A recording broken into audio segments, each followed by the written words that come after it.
Bismillahirrahmanirrahim. Assalamualaikum warahmatullahi wabarakatuh. Assalamualaikum warahmatullahi wabarakatuh. Allahumma salli ala Sayyidina Muhammad wa ala ali Sayyidina Muhammad.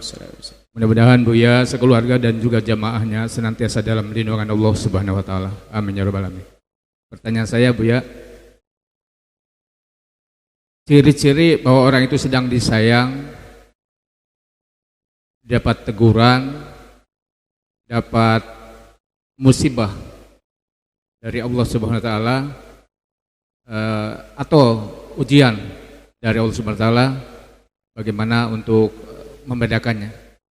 Itu saja Buya, terima kasih. Wassalamualaikum warahmatullahi wabarakatuh. Waalaikumsalam warahmatullahi wabarakatuh. Dalam urusan musibah itu cara pandang kita yang kita perlu benahi. Jadi gini, kalau musibah itu menimpa kepada Anda,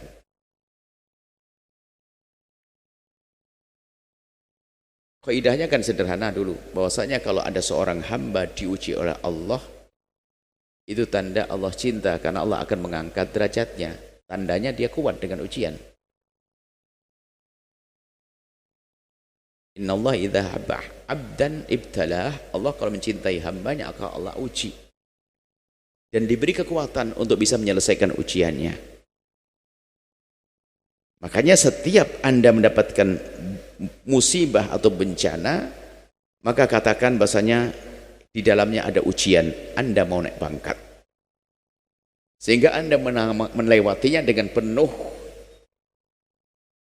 harapan, bukan menjadi orang putus asa.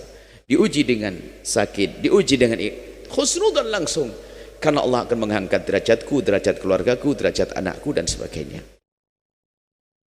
Kan begitu, ini kaidahnya.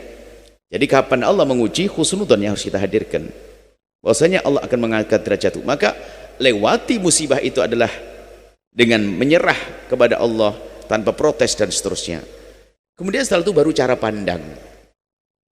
Kan ada musibah itu, biarpun semuanya adalah pengangkatan, semua adalah untuk membuat perubahan, untuk menjadikan orang itu berubah.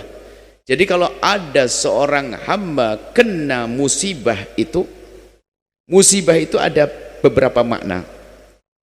Yang pertama adalah untuk menghapus dosanya. Kebaikan juga kalau kita sarung, kita banyak dosa.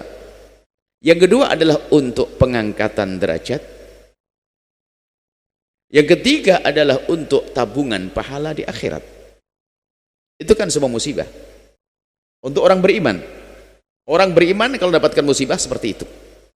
Tapi kalau orang tidak beriman, kalau mendapatkan musibah di dunia, muqaddimah musibah di akhirat. Sakit gigi yang Anda rasakan kemarin itu, kalau Anda serahkan kepada Allah jadi pahala. Bisa saja melampaui daripada zikir Anda yang banyak itu. Diberi oleh Allah sakit, anak Anda demam, Anda akan diangkat derajat Anda oleh Allah. Makanya di dalam melihat musibah harus seperti itu.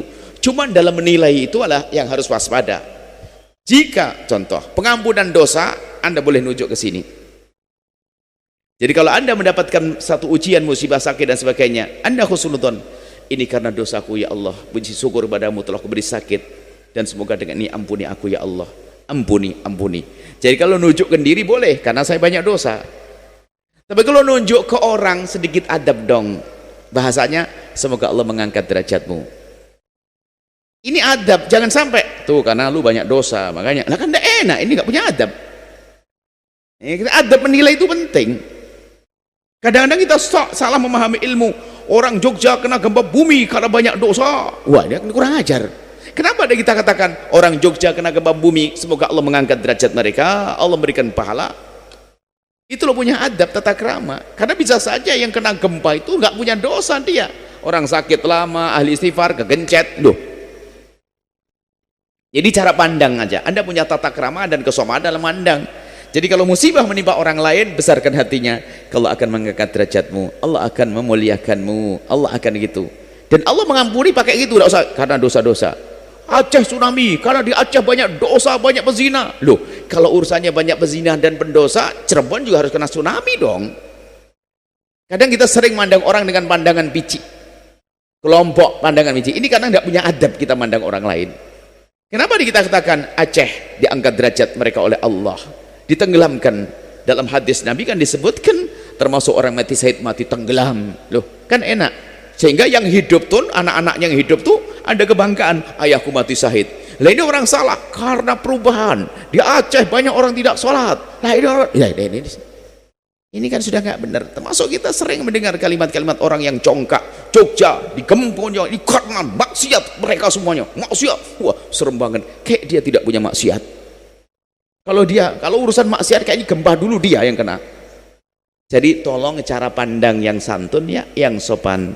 Kalau melihat musibah pada orang lain, jangan Anda mengingat dosanya. Bisa jadi bukan karena dosa, tapi karena Allah ingin mengangkat derajatnya. Tapi kalau menimpa kita, boleh ini karena dosa saya. Lalu kita merenung dengan ibuku, dengan saudaraku. Oh, itu ampuni aku ya Allah. Boleh seperti itu. Ini cara pandang.